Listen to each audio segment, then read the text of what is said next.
ఒకవైపు కొన్ని న్యూస్ పేపర్లు గాలి భానుప్రకాష్ గారికి అనుకూలంగా రాస్తాయి, ఇంకోవైపు భానుప్రకాష్ గారికి వ్యతిరేకంగా, అలాగే రోజా గారికి సపోర్ట్ చేస్తూ వార్తలు రాస్తాయి. మన దేశంలో, అది కూడా మన రాష్ట్రంలో ఆడవాళ్లను కించపరిచే విధంగా బయట అంటే ఈ సమాజంలో చాలా విధాలుగా మాట్లాడటం జరుగుతూ ఉంటుంది. అయితే ఇప్పుడు పవన్ కళ్యాణ్ ఏ విధంగా రియాక్ట్ అయ్యారు, అలాగే రోజా వర్సెస్ భానుప్రకాష్ ఇద్దరిలో తప్పు ఎవరిది, ఇంతకీ ఆయన ఏం మాట్లాడారో క్లియర్ గా తెలుసుకుందాం. చెప్పుకోవడం మనకు చాలా సింపుల్ అన్నమాట.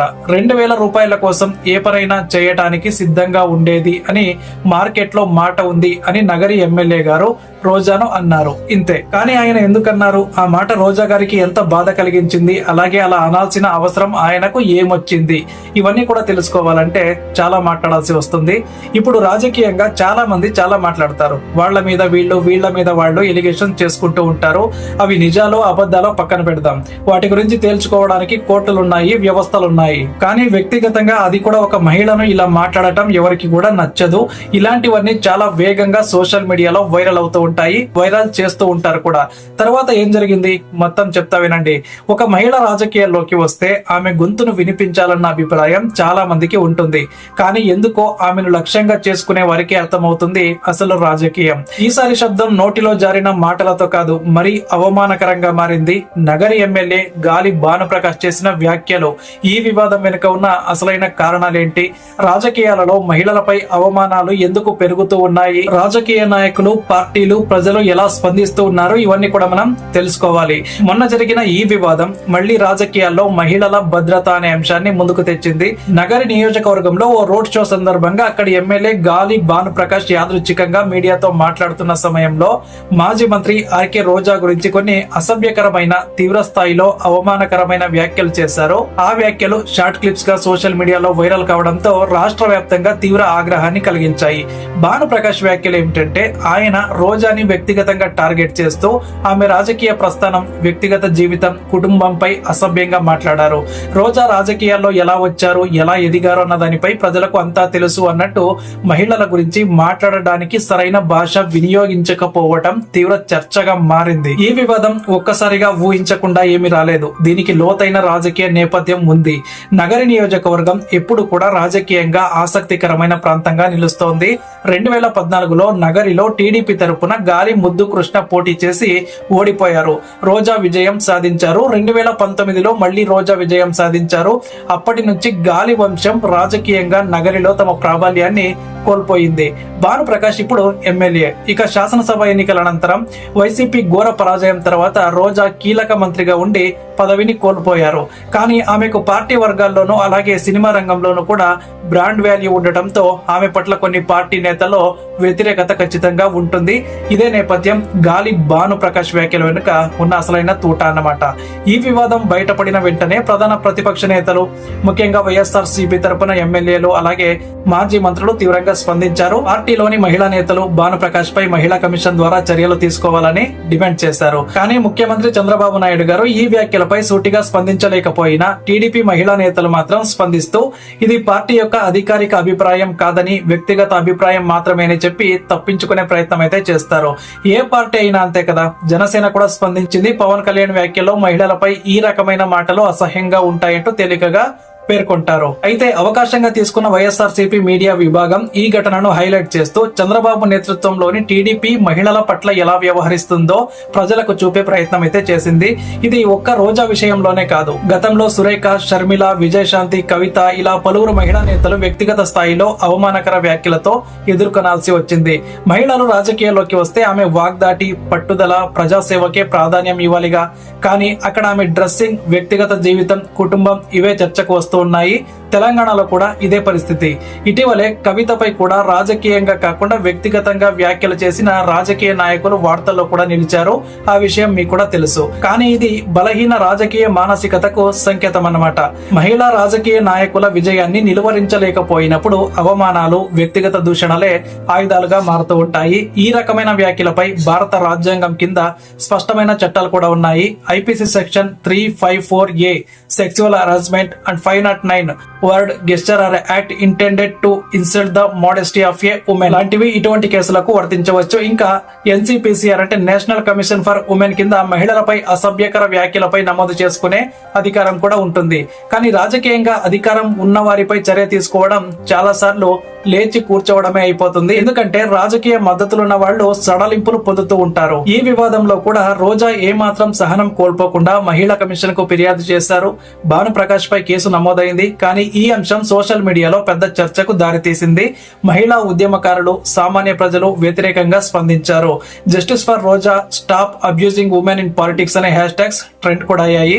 యూట్యూబ్ ఛానళ్లు, న్యూస్ ఛానళ్లు ఈ విషయంపై ప్యానల్ చర్చలు నిర్వహించాయి. కానీ కొన్ని ఛానళ్లు మాత్రం వివాదాన్ని సెన్సేషనల్ గా చూపిస్తూ టీఆర్పీకి పరిమితమయ్యాయి. ఇదే సమయంలో మీడియా కొన్ని కీలక ప్రశ్నలు కూడా లేవనెత్తింది. ఏంటి అంటే పార్టీలు మహిళలకు రక్షణ కల్పిస్తున్నాయా, అవమానించే వారిపై చర్యలు తీసుకుంటున్నాయా అని. అంటే రాజకీయ పార్టీలలో ఇంటర్నల్ కోడ్ ఆఫ్ కండక్ట్ ఉండాలి, మహిళలపై వ్యాఖ్యలకు స్పష్టమైన గైడ్ లైన్స్ ఉండాలి, నాయకులు తప్పు చేస్తే బహిరంగంగా క్షమాపణ చెప్పే విధానం పార్టీలు అనుసరించాలి.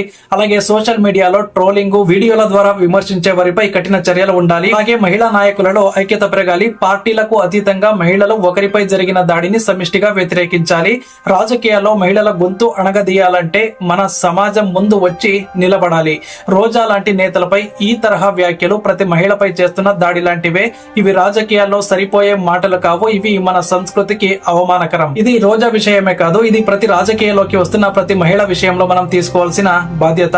రోజా స్ఫూర్తిగా నిలవాలి, ఆమెకు మద్దతు ఇవ్వాలి. మరొకరు కూడా అలా అవమానించబడకుండా నిలవాలంటే మాటల విలువను మనం గుర్తించాలి. ఇదే సమయంలో ఈ వివాదం వెనుక అసలు రాజకీయ లెక్కలు ఏమిటన్న దానిపై పెద్ద చర్చ కూడా మొదలైంది. గాలి భానుప్రకాష్ ఎందుకు రోజాను లక్ష్యంగా ఎంచుకున్నారు, ఆమెకు వ్యతిరేకంగా ఇంత తీవ్రమైన వ్యాఖ్యలు ఎందుకు చేశారు, ఇది కేవలం వ్యక్తిగత ద్వేషమా లేక రాజకీయంగా రోజాను మళ్లీ ఎన్నికల్లో నిలబడకుండా చేయాలనా? అందులోనూ రోజా ఇప్పుడు మాజీ మంత్రిగా ఉన్నందున ఆమెపై ఇటువంటి వ్యాఖ్యలు మాట్లాడటం నేరంగా పరిగణించవచ్చు. అయితే భానుప్రకాష్ వ్యాఖ్యలపై అధికార పార్టీ వైపు నుంచి పెద్దగా స్పందన రాలేదు అంటే ఆశ్చర్యమే. సో రోజాకి పార్టీ పెద్దల మద్దతు లేదన్నది బయటపడుతున్న విషయమా లేక దీని వెనుక ఇంకో రాజకీయ లెక్క ఉందా అంటే రోజా రాజకీయ ప్రస్థానం కూడా ఇక్కడ ముఖ్యమన్నమాట. ఆమె సినీ రంగం నుంచి రాజకీయాల్లోకి వచ్చారు. రాజకీయాల్లో మహిళలు ఎదుర్కొనే 3వ శ్రేణి మానసిక దాడులు, వ్యాఖ్యలు, చిన్న చూపు ఇవన్నీ కూడా రోజాకు పరిచయమే. కానీ రోజా పోరాడుతూ ఎమ్మెల్యే అయ్యారు, అలాగే మంత్రి కూడా అయ్యారు. మరి రోజాపై ఇలాంటి వ్యాఖ్యలు రావటం అంటే ఇంకా రాజకీయాల్లో మహిళల స్థానానికి సంబంధించి ఎంత వెనుకబడి ఉన్నామో మనం అర్థం చేసుకోవచ్చు. ఒకవైపు బేటీ బచావో బేటీ పడావో అంటూనే రాజకీయాల్లో మాత్రం మహిళలు అణిచివేతకు గురవుతూ ఉన్నారన్న వాస్తవాన్ని ఈ సంఘటన బహిర్గతం చేసింది. రోజా వేషధారణ, ఆమె మాట్లాడే తీరును విశ్లేషించి వ్యక్తిగత వ్యాఖ్యలు చేయడం ఇది రాజకీయ విమర్శ కాదు, ఇది మహిళలను గౌరవించకపోవడం. ఇకపోతే ప్రతిపక్ష పార్టీలు దీనిని రాజకీయంగా వాడుకుంటూ ఉన్నాయి. ఇది రాజకీయాల్లో మహిళా నేతల పరిస్థితికి సంకేతం అన్నమాట. ఇలాంటి వ్యాఖ్యలపై నియంత్రణ అవసరం ఎంత ఉందో ప్రత్యేకంగా మనం చర్చించుకోవాలి. మహిళలపై బూతులు, వ్యక్తిగత దూషణలు, గౌరవ హానికర వ్యాఖ్యలు రాజకీయంగా ఎలా చట్ట విరుద్ధమవుతాయో, వాటిపై ఎలా చర్యలు తీసుకోవాలో నిబంధనలు మళ్లీ పునర్నిర్మించాల్సిన అవసరం అయితే ఖచ్చితంగా వచ్చింది. ఇప్పుడు ఒకసారి ఆలోచిస్తే రోజా స్థానంలో ఒక మేల్ లీడర్ ఉంటే ఇలాంటివి జరిగేవా లేదా మీడియా స్పందన ఇంతలా ఉండేదా? మహిళా నాయకురాలిగా రోజా ఎదుర్కొంటున్న ఈ పరిస్థితి వెనుక సమాజపు అసలైన మొహం కనిపిస్తుంది. రాజకీయాల్లో మహిళలకు అవకాశం ఇస్తున్నామని చెప్పే పార్టీలు కూడా ఆమెపై దాడులు జరిగితే మౌనంగా ఉండటం ఇది బాధాకరం. కానీ ఈ వివాదం రోజా ప్రస్థానానికి కొత్త మలుపు తీసుకురావచ్చు. ఆమె దీని ద్వారా ఇంకా బలంగా ఎదగవచ్చు. కానీ ఇలాంటివి మరొక మహిళా నాయకురాలికి తిరిగి జరగకుండా ఉండాలి. ప్రజలు, మీడియా, రాజకీయ పార్టీలు అందరూ కలిసి ఒక అజెండాగా రాజకీయాల్లో మహిళల గౌరవానికి దిశగా పోరాటం చేయాలి. ఇప్పుడు ప్రభుత్వ స్పందన ఎలాంటిదంటే క్లారిటీగా ఎవరు కూడా రోజాకి మద్దతుగా నిలబడలేదు. రోజా స్వయంగా ఈ వ్యాఖ్యలపై పోలీస్ కంప్లైంట్ ఇచ్చినా కూడా దానికి అంతగా ప్రాధాన్యం అయితే లేదన్నట్లు కనిపిస్తోంది. ఈ ఘటనలో భాగంగా మహిళా కమిషన్ స్పందించలేదన్నది మరొక విమర్శ. మహిళా నేతల పట్ల ప్రభుత్వ యంత్రాంగం ఎలా వ్యవహరిస్తుందో చూపించింది. ఇక సోషల్ మీడియా స్పందన చూస్తే ప్రజల్లో మాత్రం స్పష్టమైన కోపం ఉంది. రోజాపై వ్యాఖ్యలు చేసినందుకు భానుప్రకాష్ ను తప్పుపడుతూ ఉన్నారు. చాలా మంది మహిళలు తమ అనుభవాలను షేర్ చేస్తూ రోజాకు మద్దతుగా కూడా ప్రకటిస్తూ ఉన్నారు. మహిళలు రాజకీయాల్లోకి వచ్చి పోరాడాలంటే రోజా లాంటి వ్యక్తులే ప్రేరణ అని చెప్పేవాళ్ళు కూడా ఉన్నారు. సో ఈ మొత్తం ఘటనకు సమాధానం ఒకటే, రాజకీయాల్లో మహిళలు గౌరవానికి నిరంతర పోరాటం చేయాల్సి వస్తోంది. రోజా ఒక వ్యక్తి కాదు, ఆమె ఒక సింబల్.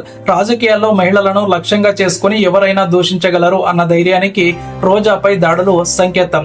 ఇది రోజా మీద మాత్రమే కాదు, అందరి మహిళల మీద దాడి, ఇది సమాజం మీద దాడి లాంటిది. ఇలాంటి మాటలపై నిరంతర ప్రచారం, చట్టబద్ధమైన చర్యలు, పార్టీల లోపల విజిలెన్స్ మెకానిజం, మోరల్ రెస్పాన్సిబిలిటీ లాంటివి తప్పనిసరి.